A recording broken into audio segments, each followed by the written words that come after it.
आज का बाइबल वचन 21 अक्टूबर 2025 इफिसियों 2:8-9। क्योंकि विश्वास के द्वारा अनुग्रह से ही तुम्हारा उद्धार हुआ है, और ये तुम्हारी ओर से नहीं वरन परमेश्वर का दान है, और न कर्मों के कारण, ऐसा न हो कि कोई घमंड करे।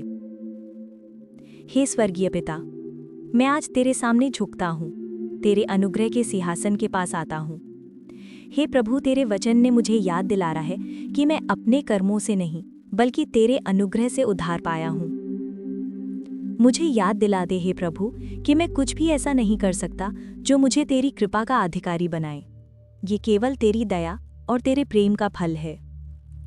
हे यीशु, जब मैं अपने जीवन को पीछे मुड़कर देखता हूँ तो मुझे तेरी दया के निशान हर कदम पर दिखते हैं। जब मैं गिरा, तूने उठाया। जब मैं खोया, तूने खोजा। जब मैं टूटा, तूने मुझे अपने प्रेम से जोड़ा। तेरा अनुग्रह मेरे जीवन की हर दरार में बहा और मुझे फिर से संपूर्ण बनाया। प्रभु, कभी कभी मेरा हृदय घमंड करता है, सोचता है कि मेरी भलाई, मेरी प्रार्थनाएं, मेरे कर्म मुझे योग्य बनाते हैं। पर आज मैं स्वीकार करता हूँ कि मैं कुछ भी नहीं हूँ अगर तेरी कृपा मुझ पर ना होती। तेरा अनुग्रह ही मेरा गर्व है, तेरा प्रेम ही मेरा जीवन है, और तेरा उद्धार ही मेरी आशा है।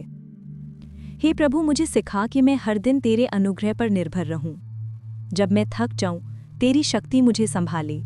जब मैं गलती करूं, तेरी क्षमा मुझे ढके। जब मैं कमजोर पड़ूं, तेरी आत्मा मुझे उठाए। मुझे ऐसा बना दे कि मैं अपने कर्मों पर नहीं बल्कि तेरे क्रूस पर भरोसा रखूं। हे प्रभु, तेरे अनुग्रह ने मुझे केवल बचाया ही नहीं बल्कि बदल भी दिया है। अब मैं पहले जैसा नहीं रहा, तूने मुझे नया बनाया है। मुझे अपने प्रेम का साक्षी बना कि मैं दूसरों के जीवन में भी तेरे अनुग्रह की खुशबू फैला सकूं। मेरा जीवन ऐसा हो कि लोग मेरे कर्मों से नहीं बल्कि तेरे प्रेम से तुझे पहचाने। हे पिता, आज मैं अपने हृदय का द्वार खोलता हूँ। आ जा हे प्रभु यीशु, और अपने अनुग्रह से मुझे भर दे। हर घमंड, हर आत्मनिर्भरता, हर चिंता, हर भय सब तेरे चरणों में रखता हूँ, क्योंकि तू ही मेरी शांति है, तू ही मेरा उद्धार है, और तू ही मेरा जीवन है। तेरे अद्भुत अनुग्रह के लिए मैं तेरा धन्यवाद करता हूँ प्रभु। धन्यवाद कि तूने मुझे बचाया जबकि मैं योग्य नहीं था। धन्यवाद कि तूने मुझे अपनाया जब मैं खोया हुआ था। धन्यवाद कि तूने मुझे प्रेम किया जब मैं प्रेम करने योग्य नहीं था। हे प्रभु, मुझे ऐसा बना दे कि मेरा हर दिन तेरे अनुग्रह की गवाही बने। मेरा चलना, मेरा बोलना, मेरा जीना सब तेरे प्रेम की झलक दे, और जब लोग मुझ में कुछ अच्छा देखें तो वे तुझे देखें, क्योंकि जो कुछ भी अच्छा है वो सब तुझसे आता है। हे पिता, मैं ये सब कुछ यीशु मसीह के अनमोल और पवित्र नाम में मांगता हूँ, आमीन। रोमियो 3:23-24। इसलिए कि सब ने पाप किया है और परमेश्वर की महिमा से रहित है, परंतु उसकी अनुग्रह से उस छुटकारे के द्वारा जो मसीह यीशु में है, सेंत में धर्मी ठहराए जाते हैं। तो उसने हमारा उद्धार किया, और ये धार्मिक कामों के कारण नहीं जो हमने आप किए, पर अपनी दया के अनुसार नए जन्म के स्नान और पवित्र आत्मा की हमें नया बनाने के द्वारा हुआ। रोमियो 4:4-5। काम करने वाले की मजदूरी देना दान नहीं परंतु हक समझा जाता है।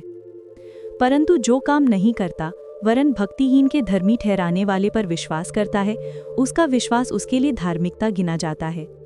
यूहन्ना 1:16-17। क्योंकि उसकी परिपूर्णता से हमने सबने प्राप्त किया, अर्थात अनुग्रह पर अनुग्रह। इसलिए कि व्यवस्था तो मूसा के द्वारा दी गई, परंतु अनुग्रह और सच्चाई यीशु मसीह के द्वारा पहुंची। गलातियों 2:21।